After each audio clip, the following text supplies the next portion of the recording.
নমস্কার বন্ধুরা, astro and বাস্তুকথা চ্যানেলে আপনাদের সবাইকে স্বাগত।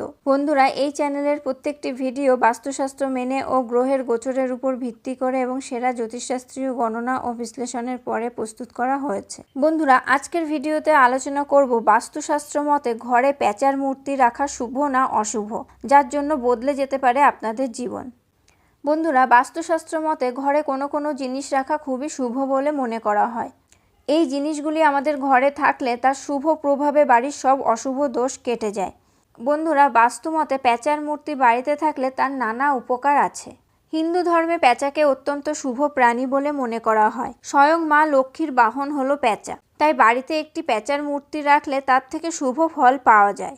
প্যাঁচা যেহেতু নিশাচর প্রাণী ও শিকারী প্রাণী, তাই প্যাঁচাকে অনেকে হিংস্র এবং অশুভ বলে মনে করেন। কিন্তু মনে রাখবেন, বাড়িতে প্যাঁচার আগমন ঘটা মানে সেই বাড়িতে প্রবেশ করবেন মা লক্ষ্মী। তাই সৌভাগ্য ও সমৃদ্ধির প্রতীক প্যাঁচা বাড়িতে শুভ সংকেত নিয়ে আসে। প্যাঁচার মূর্তি ঘরে থাকলে তার শুভ প্রভাবে অনেক বাস্তুদোষ কেটে যায়। বন্ধুরা, এখন আপনাদের বলবো ঘরে কিভাবে কোথায় প্যাঁচার মূর্তি আপনারা রাখবেন।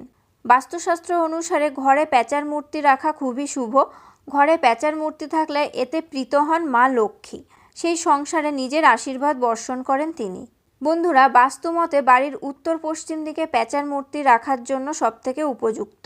আপনি নিজের অফিসেও ছোট একটা প্যাঁচার মূর্তি রাখতে পারেন। উত্তর পশ্চিম দিকে প্যাঁচা রাখলে তা শুভ শক্তি প্রবাহিত করে।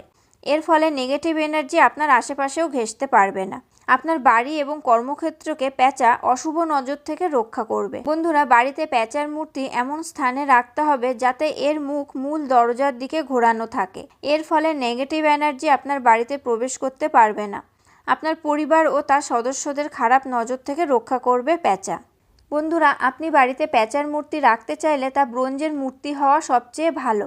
মনে রাখবেন, প্যাঁচার ছবি রাখার চেয়ে মূর্তি রাখা বেশি শুভ বলে মনে করা হয়। বৃহস্পতিবারে মা লক্ষ্মীকে পুজো করে তারপর প্যাঁচার মূর্তি স্থাপন করুন। তার আগে গঙ্গা জল দিয়ে এটি মুছে নিন। মা লক্ষ্মীর পুজোতে নারকেল ও ক্ষীর নিবেদন করবেন। বন্ধুরা, দীপাবলিতে বাড়িতে প্যাঁচার মূর্তি কিনে আনা শুভ বলে মনে করা হয়। দীপাবলিতে আমরা সবাই বাড়ি সাজাই। এই সময় বাড়ি সাজানোর নানা জিনিসও কেনা হয়।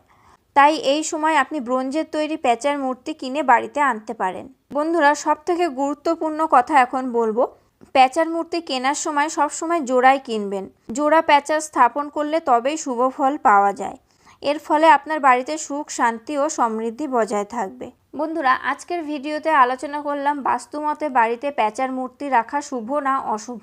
ভিডিওটি আপনাদের কেমন লাগলো অবশ্যই কমেন্ট করে জানাবেন। ভালো লাগলে লাইক ও শেয়ার করবেন এবং আমার চ্যানেলটি সাবস্ক্রাইব করে অবশ্যই বেল বাটনটি প্রেস করে দেবেন পরবর্তী ভিডিও নোটিফিকেশন পাওয়ার জন্য। আপনারা সবাই ভালো থাকবেন, সুস্থ থাকবেন। ধন্যবাদ।